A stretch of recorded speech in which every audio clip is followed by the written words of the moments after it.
चिराङाव एनडिएआ मन्त्री अशोक सिंघालनि आखाइजों बिसायख'थि फोसावदिं मावख' बेखेवबाय।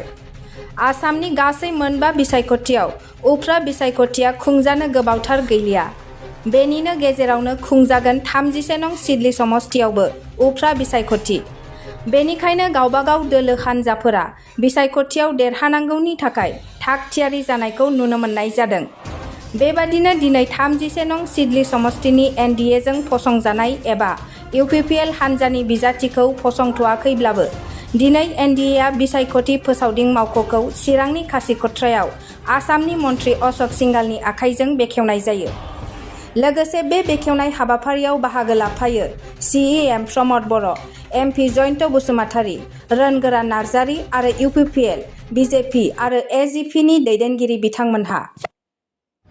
सिडली विधानसभा उपनिर्वाचনত মিত্ৰজোঁটৰ কেন্দ্ৰীয় কাৰ্যালয় কাচিকত্ৰাত উন্মোচন কৰা হ'ল। সকলো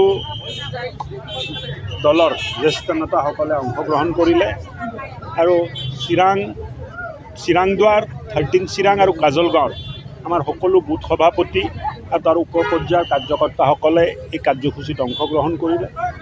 আমি সংকল্পবদ্ধ হৈছোঁ যে এই উপনিৰ্বাচন ইউপিপিএল দলৰ প্ৰাৰ্থীক আমি ৰিকৰ্ড ভোটত জয়যুক্ত কৰিম বুলি আমি সিদ্ধান্ত লৈছোঁ আৰু প্ৰত্যেকজন কাৰ্যকৰ্তাই ঘৰে ঘৰে গৈ ভোটৰ ৰাইজক লগ ধৰিব, ভোট ভিক্ষা কৰিব আৰু একবাৰ নহয় দুইবাৰ তিনিবাৰকৈ যাব, তেনেকুৱা এটা সংকল্প লোৱা হৈছে। আৰু মই ভাবোঁ যে আমাৰ সাংগঠনিক ভেটি ইমানেই মজবুত যে আমি আজি এই স্থিতিত আছোঁ যে প্ৰত্যেকজন ভোটাৰ ৰাইজৰ ঘৰত আমি যাই সেৱা জনাই ভোট ভিক্ষা কৰিব পাৰোঁ। 5টা বিধানসভা সমষ্টিত নিৰ্বাচনত এনডিএ কেইখন পাব? কোনে? এনডিএ কেইখন পাব? আমি 5টাই পাম। সিডলিত পাৰ্টিটো কেতিয়া হ'ল? সিডলিত পাৰ্টিটো কেতিয়া হ'ল? কৰিম, 2 দিনতে কৰিম। সিডলিত বিপিএফ গতিকে বিপিএফ কিমান ফেক্টৰ হ'ব বুলি ভাবোঁ? যোন ৰাজনীতি কৰি আছে চবেইতো প্ৰতিদ্বন্দ্বিতা কৰিব। নিৰ্বাচন আহিলেতো প্ৰতিদ্বন্দ্বিতা নকৰিলে ৰাজনীতিক দল কেনেকৈ চলিব? বিপিএফও কৰিব, কংগ্ৰেছেও কৰিব, ইউডিএফেও কৰিব। আমি মিত্ৰজোঁট হৈ আছোঁ। আমাৰ শক্তি একত্ৰিত শক্তিত আমি উপনিৰ্বাচনত যাম আৰু মই ভাবোঁ যে বিপুল ভোটত আমি জয়লাভ কৰিম। বেলেগ কোনো দলক আমি প্ৰত্যাহ্বান হিচাপে লোৱা নাই। আমাৰ চিন্তাটো হ'ল ৰেকৰ্ড মাৰ্জিনত আমি কেনেকৈ জিকিম।